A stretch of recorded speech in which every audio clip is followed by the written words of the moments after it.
Espírito, porque deles é o reino dos céus. Bem-aventurados os que choram, porque eles serão consolados.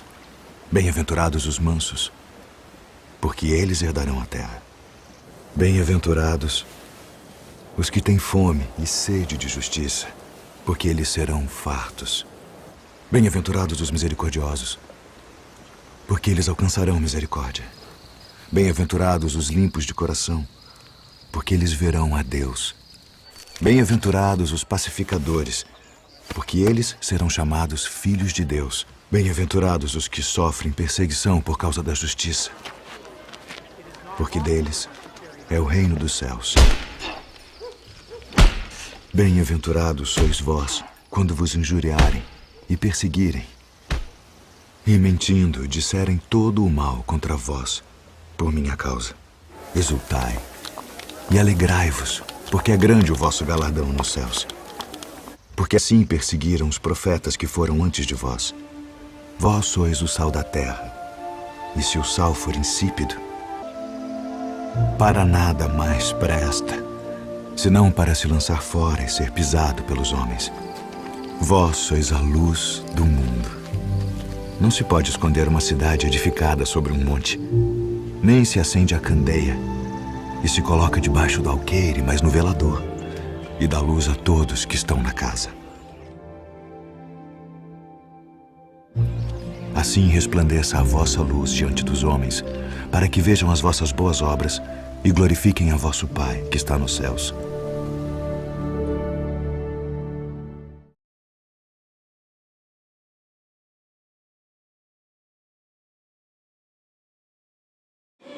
Boa noite a todos. Agradecer a presença de cada um de vocês para a nossa aula.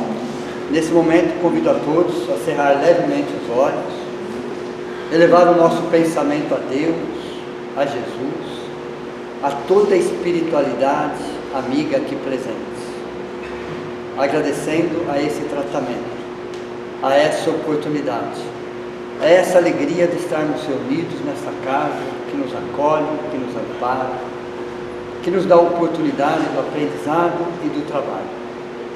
É o momento que nos desligamos do mundo lá fora, daqueles problemas, daquelas preocupações, e que de corpo e alma, de forma receptiva, vamos recebendo esse amor, esse carinho, essas vibrações de amor que descem do alto. Agradecemos também a todos aqueles que de alguma forma colaboraram para que pudéssemos estar aqui essa noite, e que Deus nos conceda sempre a oportunidade de trabalho, do estudo e principalmente do tratamento. São sementes para os nossos corações, sementes que num tempo propício há de germinar, todos nós juntos, unidos de uma grande família, agradecendo sempre ao Pai pela oportunidade, a Jesus nosso Mestre, e a todos aqueles que lutam pela implantação do bem no planeta Terra. Que assim seja. Hoje nós vamos, dentro do Sermão da Montanha, Mateus 5:4, bem-aventurados os aflitos, porque eles serão consolados. Então, quando nós olhamos essa bem-aventurança, uma palavrinha que nos chama a atenção, serão é tempo presente, serão tempo futuro, serão consolados. Então, quando a gente fica imaginando que o sofrimento de hoje vai gerar algum consolo para nós, não, serão consolados. Bem-aventurados os aflitos, não era para viver em aflição. Quando Jesus disse que teríeis aflições, não era para viver em aflição. Então nós vamos perceber que boa parte dos nossos sofrimentos nós criamos. Eles não existem. Nós criamos aflições desnecessárias para a nossa vida. Então, teríamos aflições, teríamos momentos, sim, momentos difíceis de serem superados, todos, mas não era para viver em aflição. O ser humano de hoje, o que ele faz? Ele procura muitas vezes aflições inexistentes, irreais, ilusórias. Então, bem-aventurados os aflitos, porque eles serão consolados. Qual é a virtude essencial dessa passagem de Mateus 5:4? A virtude essencial é a resignação. Só que é o segundo degrau. Jamais serei resignado se eu não tiver pelo menos entendido o primeiro degrau, a questão da humildade. A resignação necessariamente tem como base a humildade. Então cada degrau que a gente sobe, a gente vai buscar o degrau anterior, vai buscar a base, pelo menos a teoria, entender a essência daquele degrau anterior. Do degrau anterior, humildade, qual era a raiz? Qual era o alicerce? A gratidão. Então eu trabalho a gratidão, começo a entender a humildade. Vou trabalhar a resignação, eu preciso voltar no degrau de baixo. Humildade, que é a humildade que vai, de alguma forma, estruturar o que eu vou chamar de resignação. Aí no Evangelho segundo o Espiritismo fala assim, que o dever é o consentimento da razão. Todos nós temos deveres. Então o dever é o consentimento da razão. A resignação é o consentimento do coração. Olha a diferença. Você fala em dever, você fala em razão. Você fala em resignação, você fala em coração. Mas o que significa a palavra resignificação? Qual é o significado da palavra resignação? Primeiro eu tenho que entender qual é o significado dessa virtude. Significa o quê? De resignar, resignar mais ação. Uma submissão. Uma submissão paciente ao sofrimento da vida. Quer dizer que é para andar com a cabeça baixa, aceitar o sofrimento, aceitar a dor? Não. Resignação não é isso. Não é isso. Por isso que você vai precisar do quê? Da humildade. Então veja, você tenha paciente, a palavra vem de paciência. O que é paciência? É a ciência da paz. Quando acontece um fato, eu perdi a paciência. Não, você não perdeu a paciência. Você já não tinha ela antes. Você já não tinha ela antes. A paciência você não constrói num momento de crise. Você não constrói num momento de estresse. Então quando alguém consegue ter um certo controle no momento de estresse, no momento de crise, é porque aquilo já estava sendo construído dias, semanas, meses antes dentro dela. É assim que funciona. Então se no momento da crise, no momento de estresse a gente explode, é porque nós já estávamos implodindo por dentro. É assim que funciona. Então paciência, ciência da paz, é aquilo que você vem construindo dentro de você dias, semanas, meses antes do fato ter acontecido. Então uma pessoa que vem agregando valores, a leitura de um bom livro, de um bom filme, de bons lugares, de bons ambientes, o que ela está fazendo? Agregando valores dentro dela. Aí quando acontece um problema, quais são os valores que ela tem dentro dela? Nós somos movidos pelo nosso subconsciente. Nós somos movidos pelo passado. O que eu falei há 5 minutos atrás já é subconsciente. Então eu sou movido com aquilo que eu tenho dentro de mim. O que eu tenho é o que eu coloquei. Eu coloquei é passado. Então eu não vou fazer nada no presente. O presente é o consciente. Então quando eu tomo uma decisão, eu estou tomando uma decisão baseada no que eu tenho dentro de mim. No que eu tenho dentro de mim foi o que eu coloquei. Foi exatamente o que eu coloquei. Quando? Dias, semanas, meses, anos. Eu venho agregando valores. Então, como que uma pessoa explode frente a uma situação e a mesma situação, uma outra pessoa não explode? Qual é a diferença se a situação é a mesma? O que estava acontecendo dias, semanas, meses, anos com cada uma daquelas pessoas? Quais eram os valores que estavam sendo agregados? Vou dar um exemplo mais prático. De repente você assiste um filme que te traz uma mensagem de otimismo, de paz e de alegria. Como é que você sai desse filme? Depois de 1h30, 2 horas assistindo um filme que trouxe um valor. Um filme violento. 1h30, 2 horas assistindo um filme violento. Como é que você sai desse filme violento? Como é que está o seu emocional? Dentro de um filme e dentro do outro filme. Aí depois de 15 minutos depois do filme acontece alguma coisa com você. Como é que você vai reagir?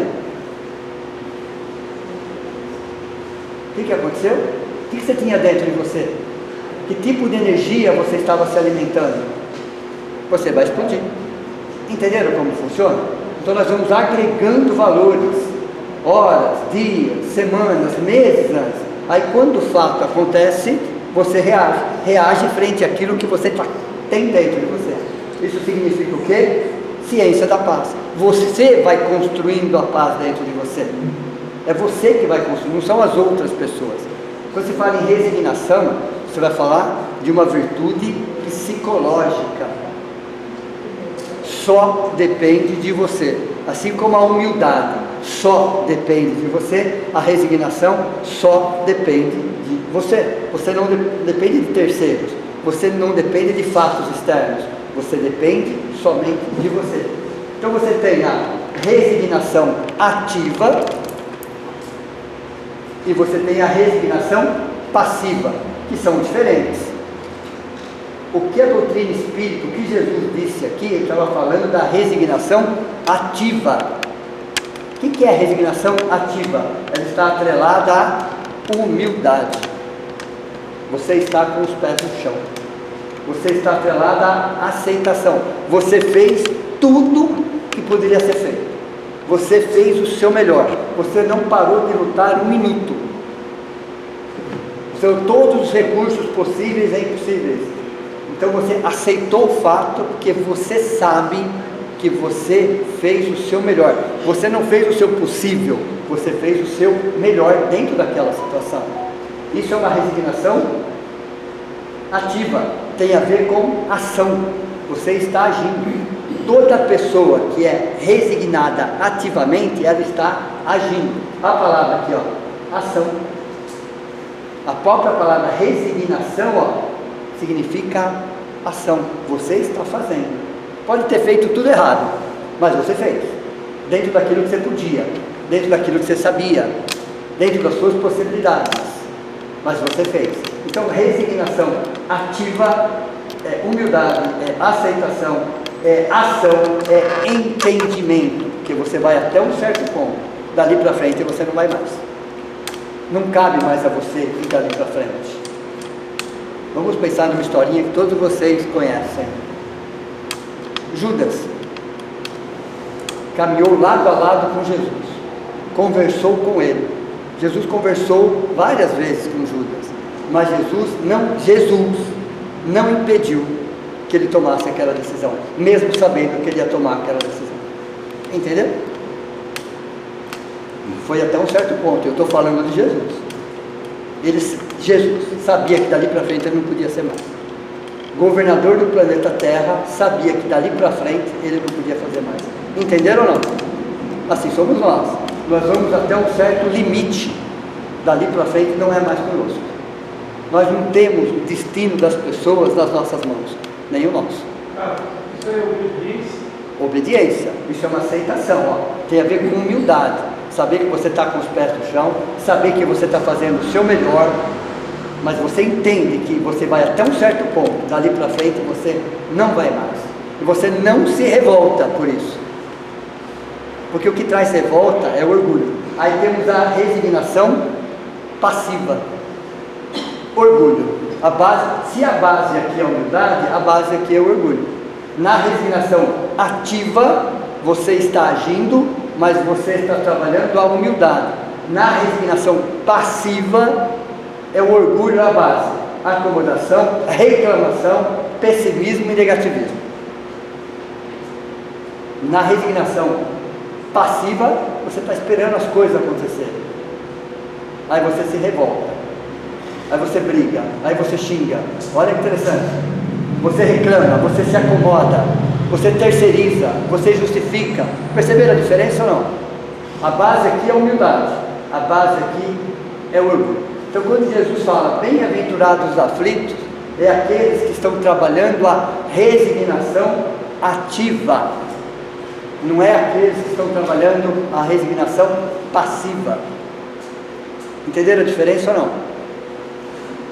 Na maioria das vezes é uma resignação passiva. Você terceiriza, você xinga, você briga, você reclama, você não quer entender, você acha culpados para tudo. Isso é uma resignação passiva. Você fica uma pessoa pessimista, mas onde está a base disso? No orgulho. Diferente da humildade.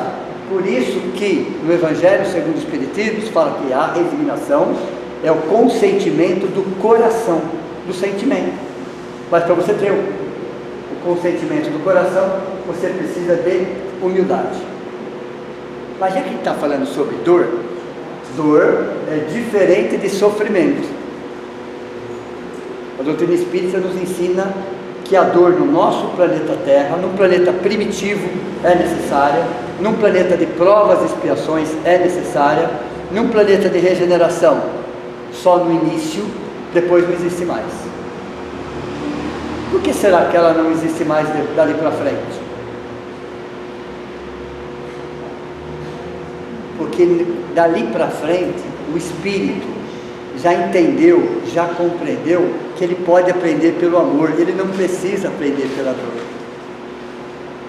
Então, do início da regeneração para frente, não existe mais a lei da dor. Aliás, a lei da dor nem é uma lei universal. A lei do trabalho é uma lei universal, a lei da sociedade é uma lei universal, a lei da reprodução é uma lei universal. E são leis universais, existem em todos os mundos, em todos os sistemas, em todas as galáxias. A lei da dor não é uma lei universal, porque ela só serve para uma equação de tempo. Mundo primitivo, provas, expiações e início de regeneração. Depois não precisa mais. Então não é uma lei universal. Ela só atende uma necessidade. Só uma necessidade. Então qual é a diferença? Dor, um impulso evolutivo. Quanto dura uma dor dentro de nós? Alguns meses no máximo. Só o necessário. Quanto em tempo cronológico? Alguns meses no máximo. E depois, ela deixa de existir? Não, você começa a administrar aquela dor dentro de você. Administrar aquela dor. Ela não faz tanto estrago assim com você. E qual é para sofrimento? É uma escolha. Então veja, dor, impulso evolutivo. Você tem a dor evolução. O que é a dor evolução? Todos os seres vivos estão atrelados à dor de evolução. É uma dor de fora para dentro. Independe da nossa vontade. Todos os seres vivos estão atrelados à dor evolução. De fora para dentro. No mundo de provas e expiações, além da dor evolução, você tem a dor expiação. De dentro para fora. Se a evolução é de fora para dentro, a expiação é de dentro para fora. Escolhas. Escolhas. Aí você tem a dor auxílio. O que é a dor auxílio? Quando nós estamos saindo da rota, saindo do curso, e fomos avisados pelo menos umas 10 vezes, pelo menos umas 10 vezes, de forma direta ou de forma indireta, e continuamos naquele padrão, aí chega a dor auxílio, promovida pela espiritualidade superior. Promovida pela espiritualidade superior, o que significa isso? Para que a gente possa refletir as nossas atitudes. Refletir, ou conosco diretamente, ou alguém muito próximo de nós. Chama-se dor auxílio, para você mudar o quê? O padrão mental. Para você mudar os seus valores. Então é a dor auxílio. E por último, a dor sensibilização, que é a dor das grandes almas, dos missionários, que não precisariam, eles sentem essa dor de forma muito diferente da nossa, porque eles estão num patamar evoluído. Então, para que eles precisam da dor? Duas razões. Primeiro, para eles se sensibilizarem ainda mais, para eles acelerarem o processo evolutivo deles e para eles nos servir de exemplo. Principalmente para eles nos servir de exemplo. Só que a dor que eles sentem é em menor intensidade. A dor sensibilização, que é a dor dos missionários, vamos falar, verdadeiros missionários, é sentida de forma bem menos intensa. Bem menos intensa. Dói menos neles. E eu vou estar explicando isso para vocês também. Como que uma dor pode ser diferente? Como pode ser sentida de forma diferente? Depende. Com que região do cérebro você está sentindo a dor? Com o arqueocórtex ou com o neocórtex? O arqueocórtex é o reptiliano, é o cérebro primitivo, é o cérebro animal, dói muito. O neocórtex é o ser humano. São valores espirituais. A dor é sentida de uma outra forma, na própria estrutura cerebral. Olha que interessante, ok? Então vamos lá. Se a dor ainda é necessária, é um impulso evolutivo em um planeta de provas e expiações, e ela existe nessa categoria evolução, expiação e auxílio e sensibilização, qual é a diferença do sofrimento? Se a dor é um impulso, o sofrimento é uma escolha. Dá até para pôr isso numa fórmula matemática. S de sofrimento é igual a resistência ao quadrado. O que é resistência? Eu não aceito aquela situação e fico brigando. Vou duplicando as minhas forças, triplicando, mas eu não aceito. O que é isso? Uma resistência. Você multiplica ela por ela mesma e continua. Vai aumentando o seu sofrimento. Então, o sofrimento é igual a resistência ao quadrado. Quanto mais resistente, maior é o seu sofrimento. Quanto mais você não aceita determinadas situações, mais é o seu sofrimento. Então, é uma escolha, tem a ver com resistência. Está intimamente ligado ao orgulho. A nossa resistência está intimamente ligada ao quê? Ao orgulho. Uma inaceitação que gera revolta. Então quer dizer que sofrimento e resignação passiva caminham lado a lado? Caminham. Que a base dos dois é a mesma, é o orgulho. A essência dos dois é igualzinho. Mas falando sobre dor, porque fala dos aflitos, estamos falando sobre dor. A dor não existe para alegria ou gratidão. Se alguém está achando que sentir dor traz alegria e gratidão, não traz. A dor não tem esse fundamento, não tem esse conceito. Ela tem um processo de despertamento da sua consciência para outros valores que vão te trazer alegria e gratidão. Mas a dor em si não te traz nem alegria nem gratidão. É um contrassenso falar que eu estou com dor e estou feliz e grato. Não tem como isso, ok? Mas ela existe para despertar as nossas consciências. Então, dor como despertador. As nossas consciências para outra. Ó, ela pode gerar inclusive sofrimento. Você pode transformar uma dor em sofrimento. Você pode transformar uma dor em revolta. Então a dor em si, olha, a dor pode ser um instrumento construtor de felicidade. A dor pode ser um instrumento construtor de felicidade. No entanto, em si mesma não gera felicidade. Entenderam ou não? Se eu entender a razão da minha dor, se eu entender a razão, pode demorar semanas, meses, até anos, ou até décadas, não tem problema. Mas se eu entender o porquê daquilo e o para quê daquilo, eu vou evoluir. Aí sim, ela vai gerar outros valores que vão me gerar gratidão e felicidade. Mas a dor em si não gera nem gratidão, nem felicidade. Pode inclusive gerar revolta. Dependendo. Eu estou trabalhando na humildade ou estou trabalhando no orgulho. Aí é uma escolha. Não aceitar a vida como ela é. Não aceitar as pessoas como elas são. Querer fazer tudo milimetricamente do meu jeito. O que vai gerar? Sofrimento. Vai gerar muita revolta, muita mágoa, muito ressentimento. Mas é uma escolha. Isto é uma escolha. Eu não dependo dos outros. Ninguém tem a capacidade de me magoar. Só eu posso me magoar. Está nas minhas mãos pegar aquela situação e transformar em mágoa. Está nas minhas mãos, não está nas mãos de ninguém. E se eu decido fazer isso, é uma decisão. Se é uma decisão, é livre-arbítrio. E a consequência é minha. O meu sofrimento não hipótese alguma atinge o meu ofensor. O meu sofrimento não atinge o meu sofredor, só atinge a mim mesmo. Ok? Então, dentro dessa situação...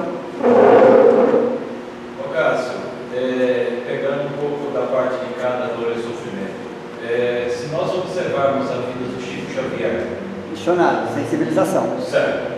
Se nós pegarmos que desde Dezembro de Cristo, na obra dele, ele já tinha uma vida material precária. Sim. E aí ele termina essa encarnação como um vencedor. Nós não consideraríamos uma propaganda forma assim, para você ser um vencedor espiritual, necessariamente há uma dificuldade em ter um sucesso material. Não dá para casar. Porque se nós pegarmos Chico Xavier, Dalai Lama, eu conheço só um empresário que tem essa abnegação e uns 10 missionários que tiveram vida materiais extremamente precárias. Para serem tratados como vencedores espirituais, pessoas que foram, vamos dizer, depois de se encarnaram para o próprio Cristo elevado, Paulo, Chico Xavier, Dalai Lama, todos eles viveram na carne uma dor extrema, uma pobreza extrema, uma precariedade material extrema, para poder fazer aquilo que precisavam fazer. Então vamos lá, quando você fala precariedade extrema, dor extrema, isso são valores relativos, não são absolutos. O que é extremo para nós, para eles nem tanto assim. E fica assim, nossa, não então, dá para casar os dois. Não dá para casar os dois, tá? E evolução espiritual não tem a ver com pobreza material. Não tem relação nenhuma com isso. Okay? Nem o fato, por exemplo, se sucesso financeiro tivesse a ver com espiritualidade, tivesse a ver com Deus, por exemplo, Jesus seria a maior decepção de Deus, nesse caso. Okay? Então, sucesso financeiro, posição social, não tem exatamente com isso. Porque a reencarnação diz o quê? Seremos experimentados em diversos pontos, de diversas formas diferentes. Para o seu crescimento espiritual. No seu crescimento espiritual, você vai vivenciar várias situações diferentes. Então não é questão de uma pobreza material ou uma riqueza material, é uma postura interior nesse caso. E esse crescimento faz com que essa pobreza não exista. Não existe dentro dele, não existe. Porque os olhos dele é de outra forma. É um valor muito mais relativo do que absoluto. Se a gente pega o Chico, o que ele viveu, o que ele sofreu, você fala, nossa, eu não quero isso para ter essa abertura do acesso. Quando eu entrar nessa frase, vocês vão entender exatamente o que está falando isso, ok? Então vamos lá, a palavra resiliência, já ouviram falar sobre resiliência, ok? Você tem um conceito filosófico, você tem um conceito científico. É a capacidade de enfrentar traumas passados e presentes sem se entregar. Resiliência é um material que volta na sua posição original. Vamos pegar a história do bambu, que é mais fácil, ok? A história do bambu. Frente a uma tempestade, o que ele faz? Ele se curva. Passando a tempestade, ele volta onde ele está. Por que ele não fica de pé durante a tempestade? Porque ele será arrancado do chão. Então ele se curva, entende o tamanho do problema, o tamanho da situação, e depois ele volta. Então, frente a uma situação extrema, é a capacidade de voltar no seu ponto de origem, após passado a tempestade. Então, depois que passado a tempestade, arranhado, machucado, você volta. Depois de algumas semanas ou alguns meses, você volta ao seu estado de origem. Isso chama-se resiliência. Depois de alguns meses da dor, todos nós temos, todos nós vamos passar, independente do que seja, você tem que ir voltando ao seu ponto original. Então, resiliência é a capacidade de enfrentar traumas passados e presentes sem se entregar, sem se anular completamente. Entender que é uma tempestade, que é uma dor quase insuportável, mas que vai passar, como tudo passa. Tudo passa. Depois de alguns meses, você decide, essa dor, eu vou transformar em sofrimento ou vai ficar só no campo da dor? É uma escolha. É uma escolha. Então, aos poucos, você vai voltando ao seu estado original. Isso é uma questão de resiliência. Pare para pensar que nós estamos evoluindo espiritualmente. Todos nós estamos evoluindo espiritualmente. Na condição de simples e ignorante para sábios e virtuosos. O próximo reino é o reino angelical. Vai demorar um pouquinho ainda, tá? Só um pouquinho. Só um pouquinho. Tempo é uma questão relativa, não é absoluta. O que vocês esperam do reino angelical? O que vocês imaginam alguém que está no reino angelical? Qual que é o nível de resiliência deles? É alto, com certeza. Mas começou alto? Começou baixo. Na onde, exatamente? em um planeta de provas e expiações. Entenderam? Então é como se Deus fosse nos lapidando, criando forças interiores dentro de nós, para que a gente possa se fortalecendo, para que quando chegue uma missão maior, chegue uma tarefa, você já está bem estruturado. Então resiliência é essa capacidade de voltar ao estado original. Então quando nós admiramos o Chico Xavier, quando nós admiramos outros, tantos missionários, eles não começaram ontem. Eles começaram há séculos, às vezes há milênios atrás, passando pelas mesmas problemáticas, pelas mesmas situações, e foram ganhando força interna. Essa força interna chama-se resiliência. Deus precisa de espíritos fortes. Para isso, ele tem que criar situações para que a gente vá se fortalecendo. É assim que funciona. Então, querer viver sempre sem problemas, sem dificuldades, eu não saio do lugar. É a mesma história, né? Do soldado que não é mandado para a guerra. Um exemplo, esqueça a questão da guerra, tá? O soldado tem toda aquela estrutura e não é, ele fica parado. Como é que ele se sente? Inútil. Simples assim. Então veja, Deus está nos fortalecendo, Jesus, com o seu Evangelho, está nos fortalecendo para quê? Para que a gente possa pendurar um diploma depois na parede? Não, muito pelo contrário. Para que a gente possa passar por situações, na maioria das vezes, que nós criamos, a maioria das situações fomos nós que criamos, e que agora estamos sendo chamados a ressignificar uma por uma. Então, situações acontecem conosco justamente para fortalecer o nosso espírito. Tem coisas nos aguardando para daqui 500 anos, para quem não sabe. Para daqui 1000 anos, para quem não sabe. Daqui 2000 anos. Por que não vem hoje, então? Porque não estamos prontos. Porque não é nós história não de estamos soldado que prontos. está lá inútil, mas ele tem que estar pronto. Ele tem que estar pronto, ok? Até que surja a oportunidade. Até que surja a oportunidade. Então, a dor dos mundos não é uma lei universal. E quando nós falamos de dor moral, ressaca moral, já ouviram falar disso? Dor moral, dói tudo. Já repararam que a dor moral, ela não é localizada? Dói inteiro. Porque a dor do sentimento é a pior dor. É a pior dor. Chamado dor moral. Num planeta de provas e expiações, a dor física produz sensações. A dor física produz sensações. A dor moral produz sentimentos. Entenderam? A dor física produz sensações. A dor moral, somente a dor moral é capaz de ajudar no processo de transformação interior. Somente a dor moral. O fato de você quebrar um braço, quebrar uma perna, não muda nada para você.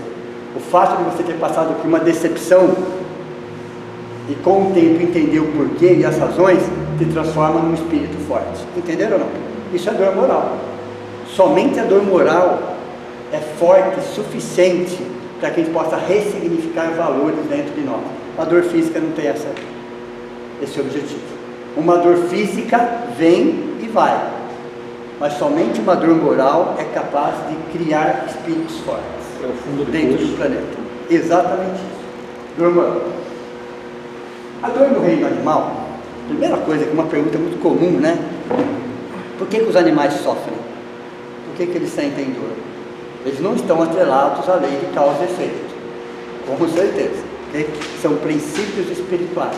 Então eles estão dentro de um processo chamado dor evolução. O reino animal está dentro de um processo chamado dor evolução. É uma dor de fora para dentro, não é provocada por eles. A intensidade da dor que eles sofrem é muito menor do que aquilo que nós imaginamos. Às vezes a doença é igual, as medicações são muito parecidas, porém o efeito neles é outro. Então eles sentem a dor porque eles vêm num processo de troca de energias. Então no caso do animal, é fruto da imaturidade anímica. A dor no reino animal é fruto da imaturidade anímica. O que é anímica? Vem de ânimos, vem de alma. Eles são imaturos nesse sentido, eles são princípios espirituais. Eles não têm consciência de si mesmo. Então é fruto da imaturidade anímica. É uma dor evolução. Eles estão num processo de troca de energias. Isso não justifica o sofrimento que nós infligimos a eles, tá? A natureza por si só tem mecanismos para isso. A dor no reino nominal é fruto da imaturidade moral. Entenderam a diferença ou não? A dor no reino nominal, é fruto da imaturidade moral. Então, nos animais não existe a dor moral. Não existe a dor moral, só existe a dor física. Só existe a dor física. Que a própria natureza, de alguma forma, tem mecanismos. Não precisa de nós nesse sentido. Então, toda dor que nós infligimos aos animais, nós vamos responder, sem dúvida nenhuma. Porque somos seres conscientes. Então, a dor, ela é parecida na forma, mas ela é diferente na essência. Entendeu? A dor é parecida na forma. Por que é parecida na forma? Porque a matéria é a mesma. A matéria exatamente é a mesma. Não tem matérias diferentes. Mas na essência é completamente diferente. E a intensidade de dor que eles sentem é muito menor do que aquilo que nós imaginamos. É muito menor. Porque eles não têm a dor moral. O que mais dói em nós? A dor física ou a dor moral? Moral. Tem uma música que fala assim, que é melhor um joelho ralado do que um coração partido. Eu nunca vi um coração partido. Você já viu um coração partido? Eu nunca vi um coração partido. É um símbolo isso, não é isso? O que dói mais, um joelho ralado ou um coração partido? Muito mais um coração partido, não é isso? Saudade do joelho ralado. É uma dor, sem dúvida. Mas é muito, muito menor do que um coração partido. É muito menor. Então a gente começa a perceber que os animais não têm a dor moral. É só no reino nominal, em um planeta de provas e expiações. Ok? E aí, olha, quanto mais espiritualizados, menores são as nossas dores. Vamos lembrar de uma frase de Jesus. Vinde a mim todos aqueles que estáis oprimidos e fatigados, que o meu fardo é leve e o meu jugo é brando. O que será que Jesus quis dizer com isso? Vinde a mim todos aqueles que estáis oprimidos, que o meu fardo é leve. Quando eu falo fardo, eu vou lembrar de uma situação. Quanto pesa uma arroba? 15 quilos, não é isso? Um fardo, 15 quilos. 15 quilos com Jesus, pesa quanto?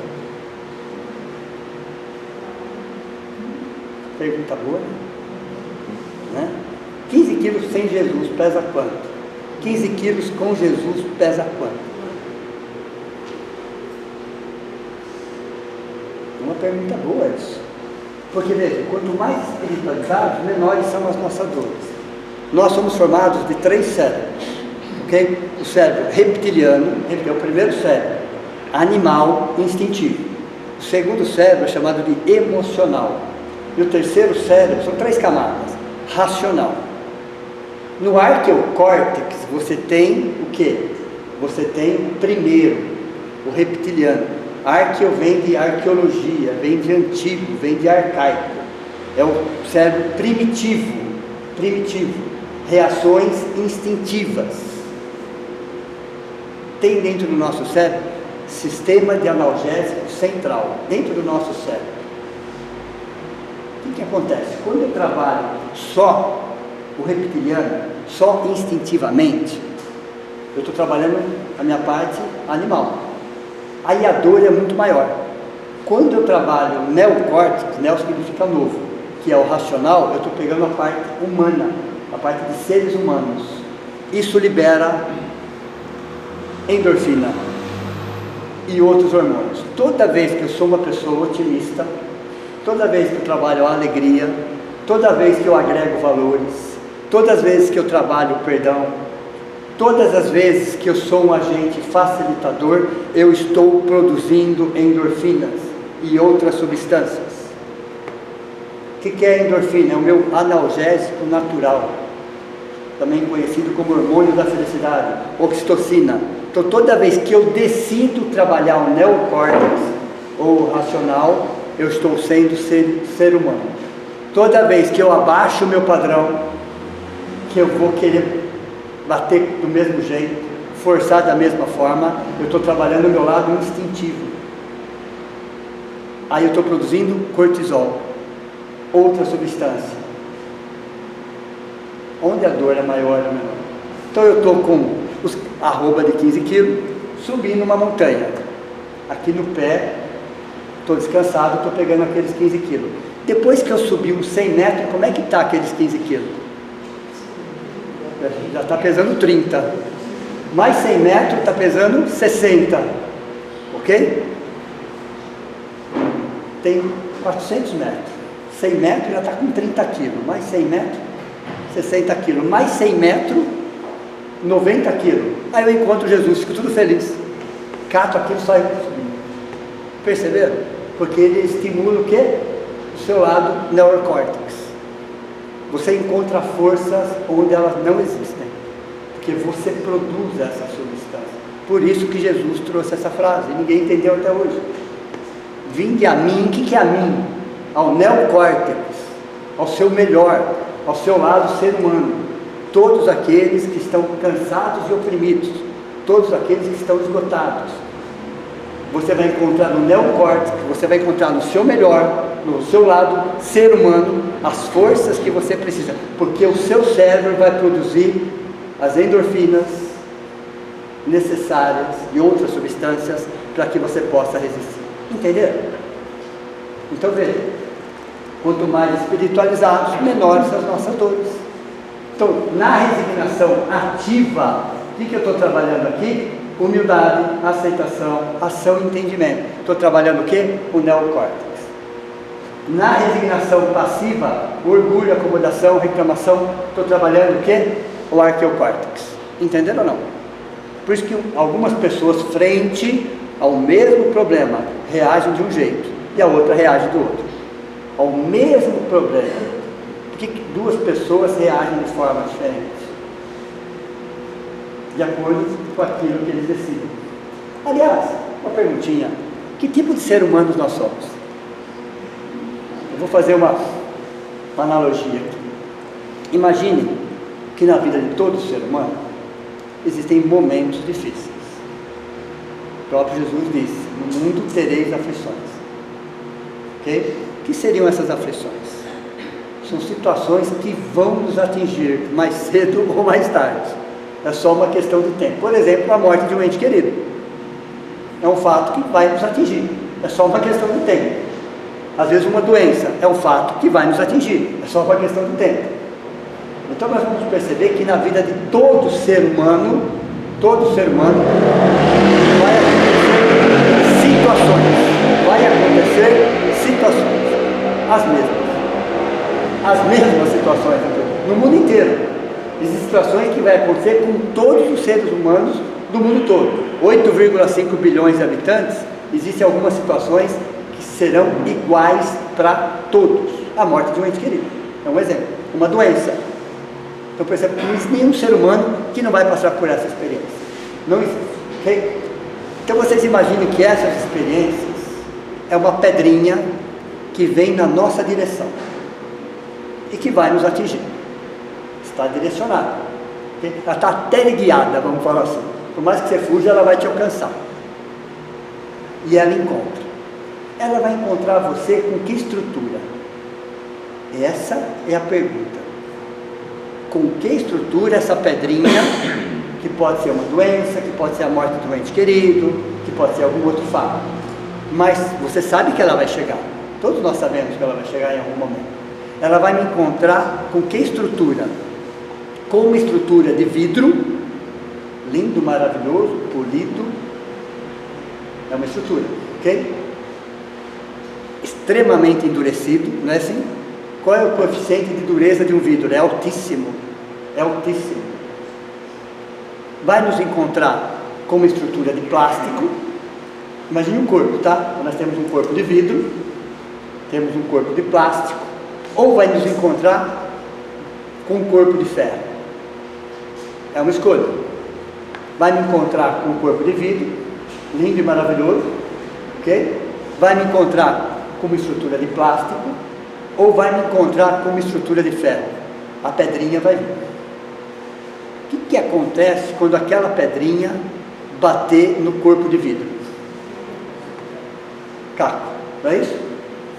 É um caco. Por quê? Apesar de ser extremamente duro, extremamente resistente, não suporta um impacto. Estraçalha, não é isso que acontece? Estraçalha. Aí as pessoas recebem essa pedra, estraçalham e dali para frente vivem a vida estraçalhadas.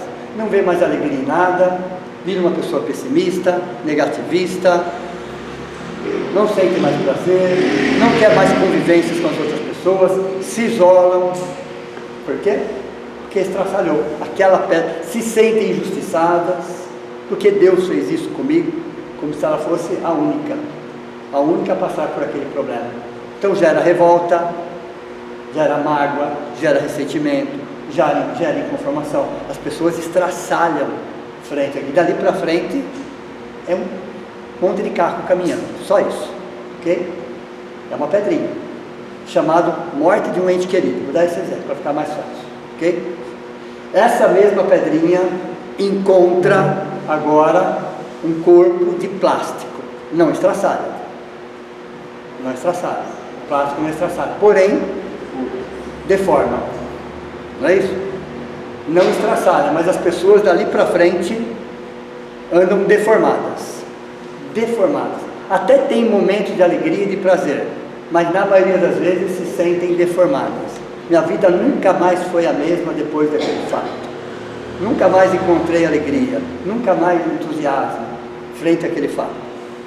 Não estraçalhou, a pessoa até continua a vida dela, com os projetos dela, mas deformada, simplesmente deformada, como ela não superou aquilo, ela carrega aquela dor para o resto da vida, que já se tornou um sofrimento. E o terceiro corpo é o corpo de ferro, a mesma pedrinha, quando bate num corpo de ferro, faz barulho, balança, vibra. Depois de um tempo, a vida continua, deixa a marca, fica a marquinha lá. É importante que fique a marca, é importante, ali é uma experiência, ali é um aprendizado. Fez barulho, chorou, claro, sem dúvida nenhuma, isso pode levar meses, não tem problema nenhum, somos seres humanos, mas ela percebe que a vida segue. É uma escolha. Não peça para Deus, para Jesus, para a espiritualidade, para ninguém: eu vou ter um corpo de vidro, extremamente orgulhoso, arrogante e prepotente. O vidro tem isso, ok? Vou ter um corpo de plástico, que vai deformar, que também tem orgulho, tem arrogância, tem prepotência, em menor intensidade. Ou vai me encontrar num corpo de ferro, que vai fazer barulho, que vai vibrar, mas depois vai voltar no seu estado de origem, resiliência, e a vida que segue. De vez em quando vai chorar, claro, evidente, de fato, que aí não tem problema nenhum, mas a vida segue. Não para os seus projetos, não para a sua alegria, não para o seu entusiasmo de viver. Quem decide isso? Se eu vou ter frente àquela pedrinha que eu sei que vai vir, aquela pedrinha, eu tenho que estar preparando o meu corpo para isso, que ela vai me atingir, não tem como ela não me atingir, mas como que eu vou preparar o meu corpo para receber aquela pedra? É uma decisão. Isso é uma decisão, porque a cada marca daquela pedra, são várias pedras inclusive, cada marca vai me trazer o quê? Um ensinamento, um aprendizado, uma lição. Eu preciso dela. Em um planeta de provas e expiações, eu preciso. Por que será que Deus permite que a gente caia de vez em quando? Para fortalecer as nossas pernas. Simples assim. Mas ao mesmo tempo que Ele permite, Ele ampara. Como nós, quando temos nossos filhos pequenos, quando eles estão num processo de começar a caminhar, nós permitimos que eles caiam. Isso é falta de amor? Muito pelo contrário. Você sabe que aquele tombo vai fazer com que as perninhas dele se fortaleçam ainda mais. Você não está vendo o tombo, você está vendo ele daqui a alguns meses, brincando, correndo, andando. Não é assim? Não é assim que nós fazemos? Então Deus também faz isso conosco. Ele faz exatamente a mesma coisa, porque Ele quer nos fortalecer para que a gente possa entender o que acontece. De que somos constituídos? Frente a uma dor, como reagimos? É uma decisão. Resignação é uma decisão que você não cria naquele dia ou naquela semana, é algo que você vem criando dentro de você, que você vem fortalecendo dentro de você, que você vem se automodelando Você vem ressignificando. Você entende que você não é a única pessoa que está sofrendo no mundo. Que assim como você tem momentos de tristeza, momentos de sofrimento, você tem muitos momentos de alegria, mas muitos momentos de alegria. Então, no degrau resignação, ó, que são subdegraus também, assim como a humildade, cada degrau tem seu subdegrau, é uma ligação com você mesmo. É psicológico, é algo que eu vou me introjetando, é um processo de introspecção. Eu vou entendendo o que significa a resignação, mudar tudo aquilo que eu posso e aceitar tudo aquilo que eu não posso. A decisão das pessoas estão nas nossas mãos? Não, nunca. Somente as nossas decisões estão na nossa mão.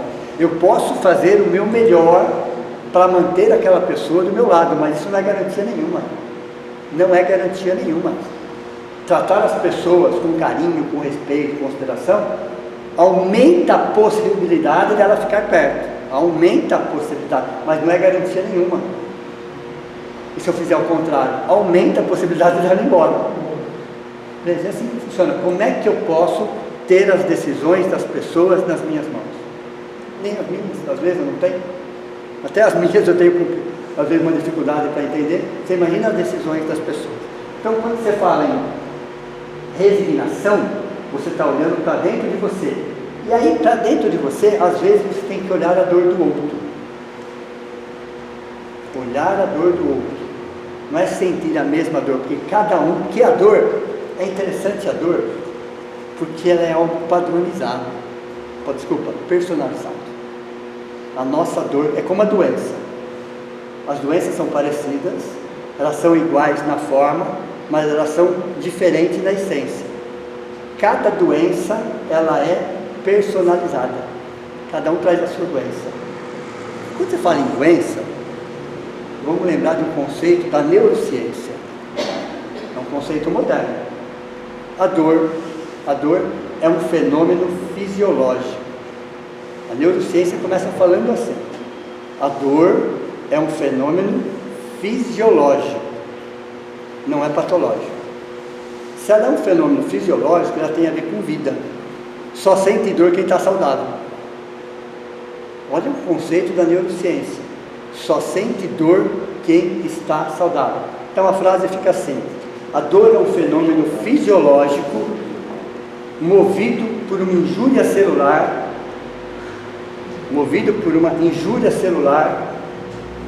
promovida pelo reflexo da retirada. Essa é a frase da neurociência. Injúria celular é uma violência a uma célula, vamos dizer assim, porque alguma coisa está sendo tirada de nós. Mas só sente dor quem está saudável. Esse é o conceito da neurociência. Dor tem a ver com vida, dor não tem a ver com morte. Vou dar um exemplo mais prático. Por que um bebezinho de alguns dias ou alguns meses chora? Porque ele está sentindo dor. Alguma coisa está o incomodando, sim ou não? E se ele não chorasse? O que ia acontecer? Uma bênção? Não é exatamente isso. Né? Não é exatamente isso. Estava tudo bem e nem não é exatamente isso. Né? Se ele não chorasse, era uma bênção. Não é exatamente isso. Às vezes ia achar que está tudo bem. E se ele não chorasse, vocês iam lá ver como é que ele está?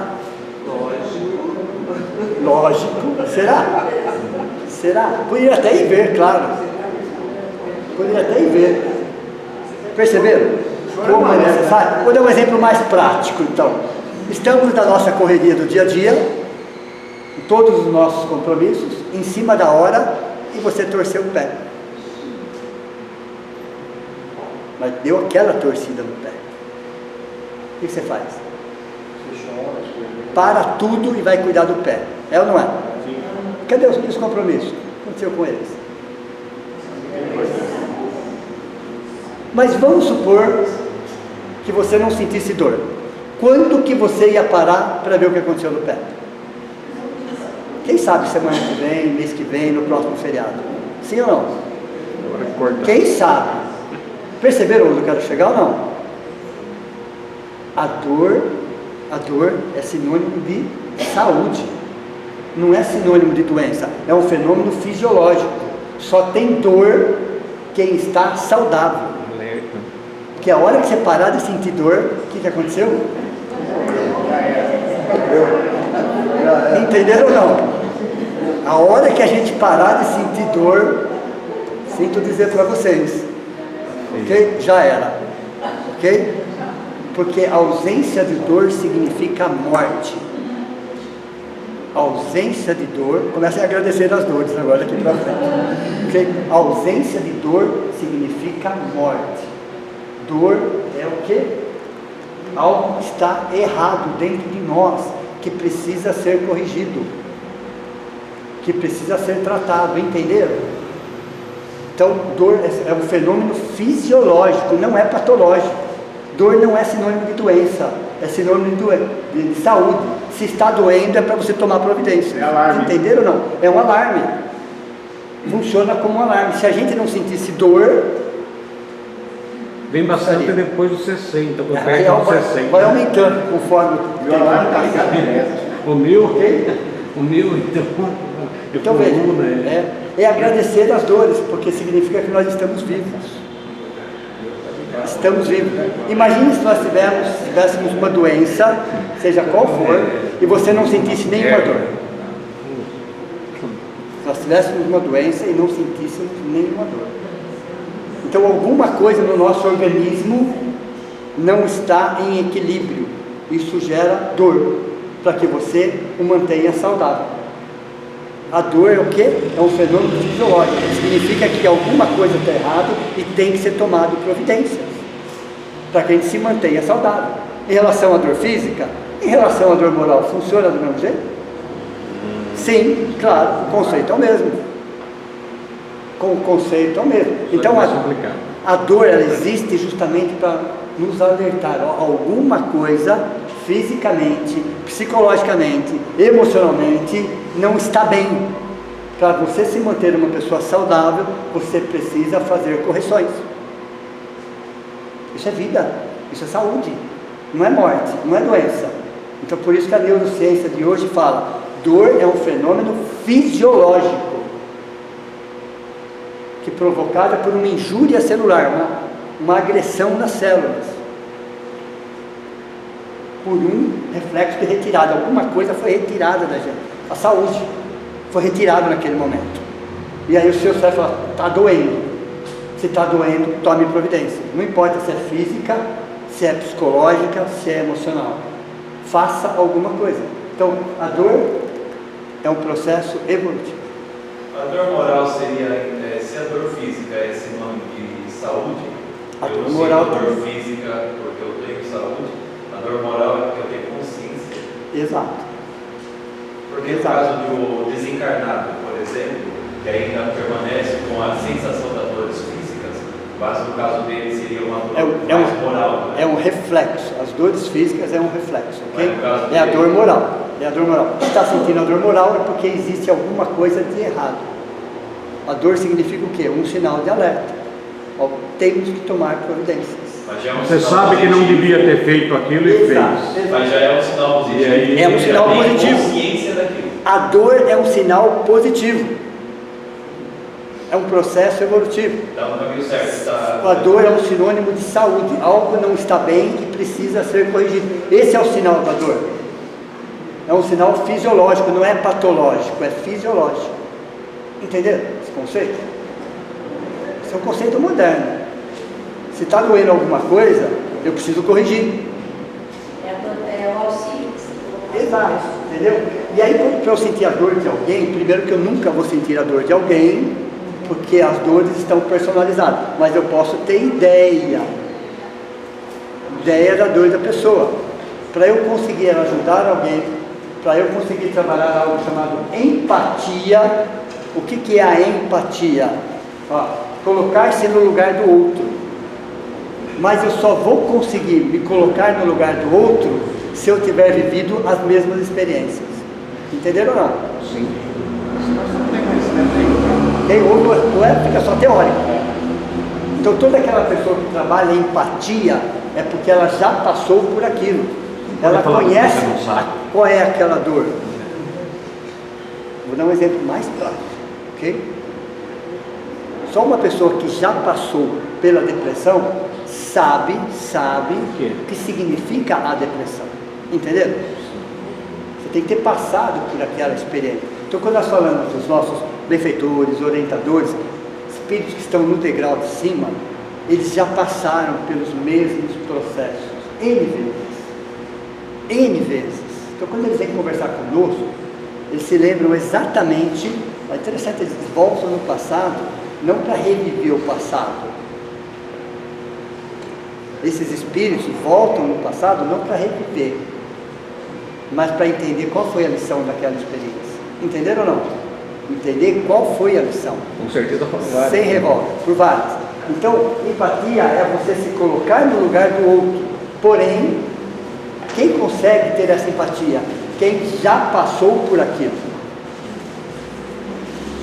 Então consegue dimensionar a dor do outro através de um processo empático.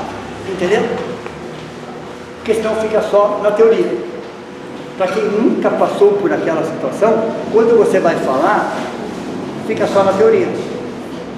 Mas é só entender a dor do outro, não sentir. Não sentir, é só entender. Eu entendo, por exemplo, se eu já passei por um processo depressivo, eu entendo a sua dor.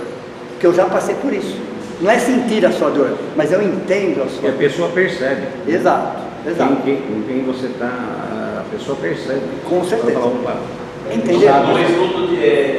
Nos estudos entre os jovens, nós conversando entre as mocidades, essa questão da apatia, nós entramos em discussão, por exemplo, o adolescente na crise em que ele tem que fazer as provas para passar na faculdade, conseguir o primeiro emprego e tal, e nós já passamos. Sim. Naquele momento, naquela discussão, o que foi chamado a nossa atenção é: nós já passamos por essa crise do primeiro emprego, do Enem e tal, mas quando nós chegamos para lidar com o jovem, para fazer esse apoio, não fala, não, calma que passa, calma, para com essa frescura que passa. Não é. Nessa discussão que a gente estava entre os jovens, nós já passamos, nós sabemos que passa, mas na hora que for lidar, para ele, naquele momento, é uma crise, dói o primeiro emprego. Porque você já passou por aquilo. Isso. Entendeu? Então não é o que você fala, mas é o que você sente, é o que está por trás das suas palavras. Então trabalhar a empatia é colocar o sentimento, a experiência daquela dor. Entendeu? Mas não é menor dor. Não, claro que não. Não é você sentir a dor do outro, é você se colocar no lugar do outro porque você já passou por aquela experiência. Entenderam? Isso é um processo empático. Numa evolução, nossa evolução espiritual está ligada às nossas experiências. A nossa evolução espiritual está ligada às nossas experiências. E boa parte destas experiências estão ligadas à dor. A dor, não necessariamente ao sofrimento. Entenderam ou não? Não necessariamente o sofrimento. Então, se a dor dá para medir de forma cronológica, alguns meses, quanto dura um sofrimento? Olha que interessante, a dor, eu já disse para vocês, que ela está atrelada a um tempo mensurável, alguns meses, ok? Isso é dor. Tá, mas eu vou transformar a dor em sofrimento, é uma escolha, livre-arbítrio. Quanto tempo vai durar aquele sofrimento dentro de você? O tempo que você Pode chegar mantém. Pode chegar. O tempo que você mantém essa ligação. O tempo que você decidir. É o tempo que você pode levar décadas, pode levar séculos, pode levar milênios. Mas vai chegar um momento que você vai se cansar daquilo. Lembra que eu falei para você que eu nunca entendia nos atendimentos mediúnicos como era possível uma pessoa de 300 anos, por exemplo, ali, eu sempre tive muita dificuldade em entender como era possível ficar preso 300, 400 anos numa determinada situação. Mas eu também não sei quanto tempo eu fiquei nas minhas situações como eu explico. Porque para quem odeia, o tempo não passa. Ok? Tempo cronológico. Para quem odeia, o tempo não passa. Então não importa. Está mais Okay? preocupado em Então odiar do que o o sofrimento chega um momento que ele para. Em que momento? Você cansa dele. Chega um momento que o espírito cansa daquilo. Então não é um tempo cronológico, é um tempo espiritual. É um tempo espiritual. Mas porque vai chegar uma hora que cansa? Sim.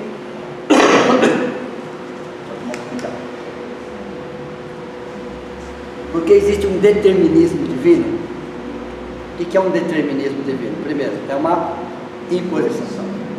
Determinismo significa imposição. Mas se Deus é amor, Ele está nos impondo alguma coisa? Sim, uma coisa só. Uma única, inclusive. Não perguntou a nossa opinião. Não quer saber a nossa opinião. Está pouco se importante o que nós achamos desse fato. Então existe um determinismo divino chamado evolução. Existe um determinismo divino chamado evolução. Você está evoluindo, querendo ou não querendo, aceitando ou não aceitando. Não importa quanto tempo você vai levar para aprender aquela lição, você vai aprender aquela lição. Entenderam? De preferência por amor, mas se você decidir pela dor, é um caminho. E se você decidir pelo sofrimento, é outro caminho. É uma decisão sua. Mas você vai aprender aquela lição. Então existe um determinismo divino chamado evolução. Todos os seres estão no processo evolutivo. Todos os seres estão no processo evolutivo. Não existe nenhum ser que não esteja no processo evolutivo. De um princípio espiritual a um espírito, não importa. Todos estamos no processo evolutivo. Então existe uma lei universal chamada lei do progresso. É universal. Está empurrando todo mundo para frente, vamos dizer assim. Aconteça o que acontecer, está nos empurrando sempre para frente. Sempre.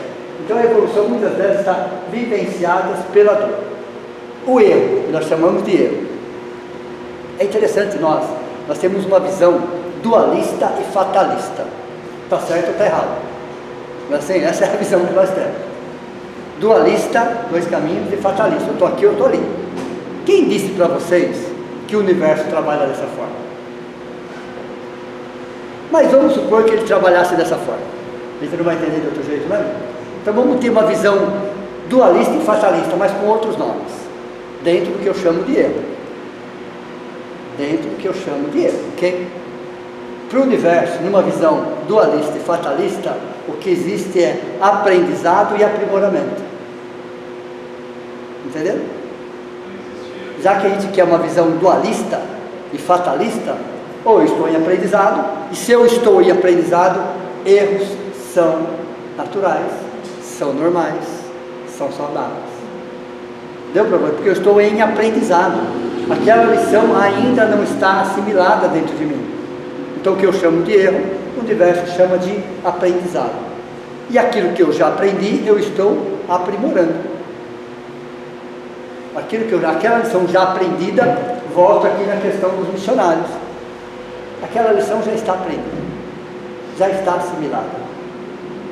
Eu volto para quê? Para aprimorar. Mas num planeta de provas e expiações, seria necessário eu servir de exemplo. Aí vem a condição material. Talvez numa condição abastada financeiramente, não chamaria tanta atenção. Ok? Eles são anjos, arcanjos? Não, eles são espíritos de regeneração. Missionários que estão em torno de nós são espíritos de regeneração. Não são espíritos mais elevados do que isso. Não são. Por isso que Emmanuel fala assim, e eu acho que ele nos colocou nessa conta, quando ele fez essa matemática. Ele falou, tirando Jesus, ok? Tirando Jesus. Todos que estiveram, todos que estão, e todos que estarão no planeta Terra, são passíveis de erros. Aí eu estava fora. Eu acho que ele nos colocou nessa conta também. Ok? Parece que ele nos colocou nessa conta. Com certeza. Por quê? Porque são espíritos de regeneração. O próprio nome já é autoexplicativo. Mesmo esses grandes missionários aqui são espíritos de regeneração. Por que não poderia vir o degrau de cima? A gente não entende nem eles. É porque é difícil você olhar a vida de Chico e falar, nossa, eu vou fazer a mesma coisa, pode mandar que eu aguento. Ah, não tem. Lembra você falou assim, quando a gente ia pagar a conta, parcelar? Parcelar, ok? Então veja, então esses grandes missionários, eles vêm numa condição parecida com a nossa, e às vezes com dores, com sofrimentos, aos nossos olhos, para que eles nos sirvam de exemplos, entenderam? Mas para que eles continuem em aprimoramento, eles estão aprimorando, não importa a roupa que eles estão vestindo, não importa a condição social, desde que eles sirvam como exemplo, expressão aqui é a dor sensibilização. Como são espíritos de regeneração, eles também podem falhar. São espíritos de regeneração. Ok? Então, numa situação mais complicada, isso diminui as chances dos equívocos para eles. Diminui, quer dizer que não existam. Ok? E ao mesmo tempo eles nos servem de exemplo. Ok? Então, veja, a evolução espiritual está ligada às nossas experiências. O erro como um processo evolutivo. O erro como aprendizado. Sempre. Eu aprendo com o erro? Não. Eu aprendo corrigindo os erros. Mas para isso eu tenho que ter humildade. Olha que interessante. Para eu aprender com os erros, eu preciso de usar do primeiro degrau. Porque se eu não usar do primeiro degrau, eu vou terceirizar e justificar. Se eu não usar do primeiro degrau no erro, eu vou terceirizar e justificar. Não vou assumir. Se eu não assumo, aquela lição fica parada para a próxima oportunidade. Entenderam ou não? E ela vai se repetindo. Mudam-se os cenários, mudam-se as pessoas, mas a lição essencial está ali. Enquanto você não aprender a lição essencial, você fica patinando nela. E depois que eu aprendi, não tem problema, ela vai repetir também. Só que a sua visão é outra. A sua reação é outra. Entenderam? Por isso que na resignação, que é o segundo degrau, está ligado a um centro de força chamado genésio, que também está ligado ao básico. Que está o quê? Ligado às condições de baixo. São centros de forças fisiológicos, às vezes instintivos. Então a resignação vem justamente para reequilibrar a questão fisiológica da questão emocional. É o segundo degrau. Resignação. Tudo bem? Perguntas? Dá para ser resignado? No primeiro degrauzinho aqui, pode ser? Vamos começar por ele aqui, ó. Vamos começar por ele. Primeiro a gente vai trabalhando. Quer dizer que eu preciso estar muito no degrau da humildade? Não. Lembra que eu comentei com vocês na primeira aula que todas as virtudes, uma depende da outra, mas elas trabalham concomitantemente. À medida que você está trabalhando na humildade, você está trabalhando a quinta, a sexta, a sétima. Ao mesmo tempo que você está trabalhando na primeira, você está desenvolvendo as outras. Mas quando chegar naquela, você tem toda uma estrutura para isso. Entendeu? Então, ó, é a segunda, é o primeiro nível. Primeiro nível é o segundo passo. Na aula passada era o primeiro nível e o primeiro passo. Agora é o primeiro nível e o segundo passo. Psicológico. Por que estamos no primeiro nível? Porque é uma relação do ser com ele mesmo. Eu não preciso de ninguém para ser resignado. Os fatos vão acontecer fora de mim, mas eu tenho que transformar aquilo em lição essencial para mim. Ok? Então, semana que vem nós vamos falar sobre mansuetude. Mansuetude. Vai ser complicado. Mansuetude, ok? Prece final.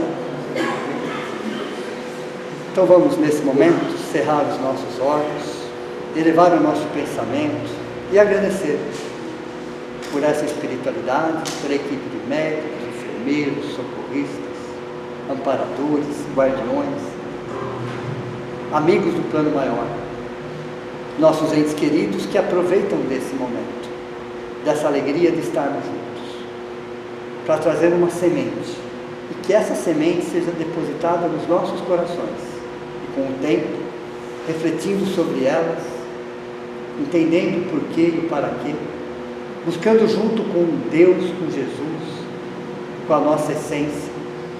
Então estamos aqui para sermos felizes, estamos aqui para evoluir. Frente a todas essas complicações, todas essas dificuldades, Deus confia em nós, Deus acredita, toda uma espiritualidade que nos dá um suporte, que nos ajuda, mas que a gente possa aprender conosco mesmo, com as nossas lições essenciais. Que cada experiência que chegue para nós possa ser ressignificada, possa ser entendida com outros olhos, com os olhos de um espírito imortal, caminhando, tropeçando e caindo, mas caminhando, olhando sempre para frente, confiando que em momento algum estamos desamparados, que ao nosso lado temos o nosso Mestre Jesus, que nos ampara, que nos abraça, e que nos dá a certeza que nunca estaremos sozinhos. Que assim seja.